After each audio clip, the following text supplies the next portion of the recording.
पे आप सभी का बहुत स्वागत है। खबरों की शुरुआत कर लेते हैं और सबसे पहले बात कर लेते हैं अक्टूबर में आफतकाल की। और ये आफतकाल नेपाल में जो शुरू हुआ अब बिहार तक पहुंच चुका है। बिहार की 13 जिले ऐसे हैं जहां इस वक्त बाढ़ से हाहाकार मचा हुआ है।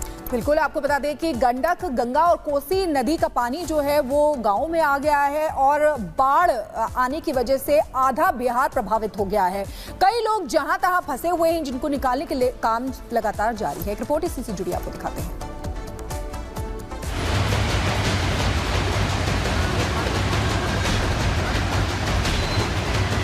इधर से दूर दराज गांव से लोगों को रेस्क्यू करके लाया जा रहा है।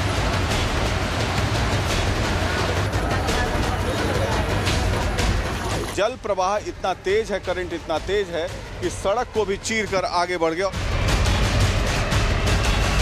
कहते हैं प्रकृति जब रौद्र रूप में आती है तो कहर बरपाती है। इंसानी बस्तियां तो छोड़िए, इंसानी जान पर भी आफत आ जाती है। नेपाल से बहकर आ रही आफत बिहार का शोक बनती जा रही है।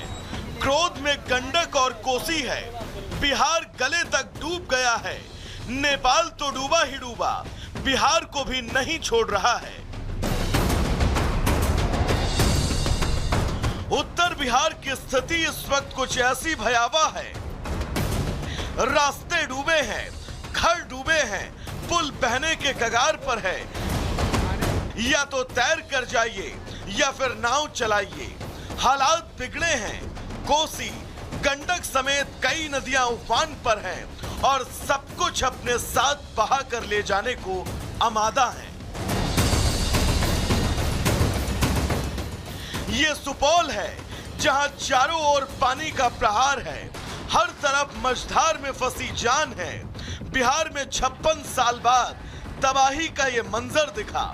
कोसी का ये सबसे रौद्र रूप है। रिहायशी इलाकों में सैलाब का कब्जा है। सड़कें समंदर में तब्दील हो चुकी हैं तो गांव तालाब बन चुके हैं। कि मैं अभी नदी में हूं और नदी से दूर दराज इलाके ये सब देख रहे हैं आप कि इधर से दूर दराज गांव से लोगों को रेस्क्यू करके लाया जा रहा है। और वही उसी एक रेस्क्यू बोट के साथ हम लोग बीच नदी में हैं। कुछ लोगों को गांव से, महिलाओं को देखिए, ज़्यादातर इसमें महिलाएं हैं और सबको रेस्क्यू करके लाया जा रहा है। आप लोग को बचा के लाया जा रहा है। किस गांव से आ रहे हैं आप? पंचगछिया से। पंचगछिया से। कितना दिन से फंसे हुए? 3-4 दिन से। 4 दिन से। क्या स्थिति हो गया? अचानक पानी कैसे आया? पानी बहुत आ गया। पानी बहुत आ गया था। पानी बहुत आ गया था, घर डूब गया। तो वहाँ क्या दिक्कत हो रही थी? दिक्कत की खाने पीने की कुछ नहीं। मवेशी सब? मवेशी वैसे ही पानी में बैठे। बिहार में बाढ़ का आलम ऐसा कि दरभंगा दरिया बन गया। पानी ने जब रास्ता बदला तो गांव का भूगोल ही बदल गया। उफनाई नदी और गांव का रास्ता अपने साथ बहाते हुए बस आगे निकल गई। ये देखिए, ये सड़क जो कि नदी के कटाव के कारण ये टूट गया है और ये सड़क यहाँ से करीब 100 मीटर से ऊपर 200 मीटर तक कट गया है, जिससे कि नदी का प्रवाह आप देख सकते हैं। और इधर मेरे दाहिनी ओर है कोसी नदी और दूसरी तरफ है कमला बलान नदी। और ये जल प्रवाह इतना तेज है, करंट इतना तेज है कि सड़क को भी चीर कर आगे बढ़ गया और यहाँ रहना अभी खौफनाक है। बिहार का शोक कही जाने वाली कोसी नदी साल 2008 के बाद एक बार फिर से विकराल हुई। दरभंगा का मंजर भयावह है। बांध क्या टूटा, कई गांव में त्राहिमाम मच गया। कटाव के चलते 10 लाख लोग प्रभावित हैं तो कई गांव पानी में बस बहते नजर आए। लगभग अब 18 घंटे के करीब हो चुके हैं इस तटबंध को टूटे हुए और जल प्रवाह देखिए ऐसा विकराल रूप ये दरभंगा जिले में है। और ऐसी त्रासदी, कोसी त्रासदी जो हुई थी 2008 में, उसी तरह का भयावह मंजर। गांव का गांव उधर देखिए, वो दूर दराज इलाके में गांव का गांव डूबा हुआ है। कई लोग लापता हैं। अभी किसी जान माल की क्षति की बात नहीं आई है। एनडीआरएफ की टीम जो है पहुंची हुई है। ये देखिए, ब्रिज जो कनेक्ट करता है ये भी यहाँ पर डूबने के कगार पे है। नेपाल में भारी बारिश ने बिहार में जल प्रलय जैसे हालात बना दिए। नेपाल से आए पानी की वजह से कोसी, गंडक जैसी कई नदियां उफान पर हैं। नेपाल में भारी बारिश के चलते वीरपुर में मौजूद कोसी बैराज से छोड़ा गया 6 लाख क्यूसेक पानी, जो 1968 के बाद सबसे ज्यादा है और जिसकी वजह से बिहार के 13 जिले सीधा प्रभावित हैं। वहीं नेपाल में भी स्थिति भयावह है। शहर के शहर डूब गए। पानी अपने रास्ते पर आने वाले पुल, घर, इंसान सब कुछ बहाता ले जा रहा है। नेपाल में बाढ़ से मरने वालों की संख्या बढ़ती जा रही है।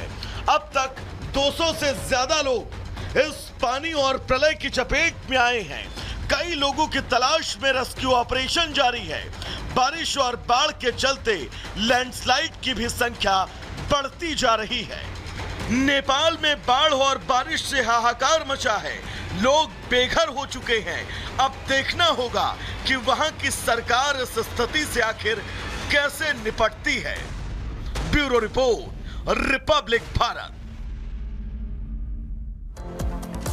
तो कोसी के कोहराम ने त्राहिमाम मचा दिया है। लोग परेशान हैं, बेघर हो चुके हैं। लेकिन अगर बिहार की बात करें तो बिहार के 13 जिले ऐसे हैं जो सबसे ज्यादा बाढ़ की वजह से प्रभावित है। आपको ग्राफिक्स के जरिए बताते हैं कि बिहार में कौन कौन से जिले हैं जहां स्थिति लगातार विकराल होती जा रही है, स्थिति लगातार बिगड़ती हुई नजर आ रही है। पूर्वी चंपारण की बात करें तो यहां पर आपको बता दें कि लगातार, क्योंकि नेपाल से पानी छोड़ा गया और ये जो पानी है बिहार तक पहुंचा है और इसके बाद जो आसपास के इलाके हैं नेपाल के, जो बिहार की सीमा सड़ते हैं, वहां पर सबसे ज्यादा स्थिति खराब होती हुई नजर आ रही है। हजारों लोग बेघर हो चुके हैं, लोग पलायन करने को मजबूर हैं। तो देखिए, बिहार में बाढ़ से हाहाकार मचा हुआ है। बिहार की हम ये तस्वीर आपको दिखा देंगे। बिहार है और बिहार में इस वक्त जो है बाढ़ से हाहाकार मचा हुआ है। पश्चिमी चंपारण की बात करें तो यहां पर भी हालात लगातार खराब हो गए हैं। अररिया की बात करें तो यहां पर भी लोग जो है काफी परेशान इसलिए नजर आ रहे हैं क्योंकि उनके घरों में पानी घुस चुका है। किशनगंज की बात करें, किशनगंज वो जिला है जहां पर भी लोग जो है इस वक्त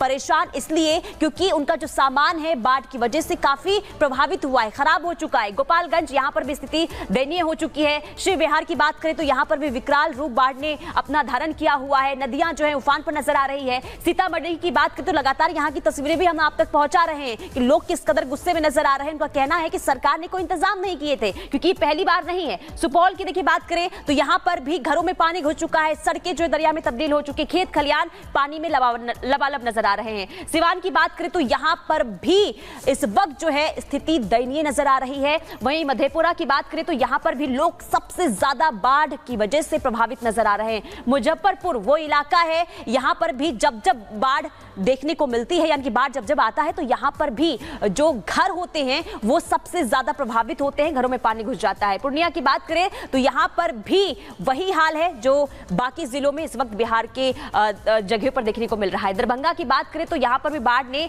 अपना रौद्र रूप दिखा दिया है। मधुबनी में भी वही स्थिति बनी हुई है, जहां अगर बात करें दरभंगा की, सुपौल की, वही मधुबनी में भी हालात बने हुए हैं। मोतिहारी की बात करें तो यहां पर लोग जो हैं इस कदर परेशान नजर आ रहे हैं कि लोग जो है बेघर हो चुके हैं और सुरक्षित ठिकानों पर पहुंचने की हर कोशिश कर रहे हैं और यहां पर लोगों के पास खाने पीने की भी व्यवस्था नहीं की गई है। ऐसे में लोगों का गुस्सा भी साफ तौर पर देखने को मिल रहा है।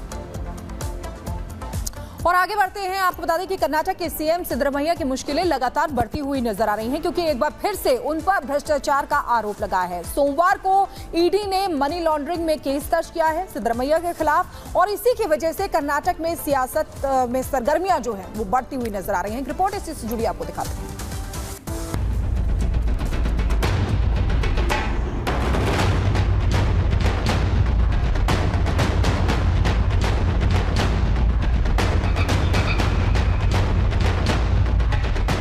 मुडा घोटाले मामले में कर्नाटक के सीएम सिद्धरमैया फंसते नजर आ रहे हैं। पिछले हफ्ते बेंगलुरु की एक विशेष अदालत ने इस पूरे मामले में सिद्धरमैया के खिलाफ लोकायुक्त पुलिस जांच के आदेश दिए थे, जिसके बाद ईडी ने मुडा से जुड़े मनी लॉन्ड्रिंग मामले में सिद्धरमैया के खिलाफ मामला दर्ज कर लिया है।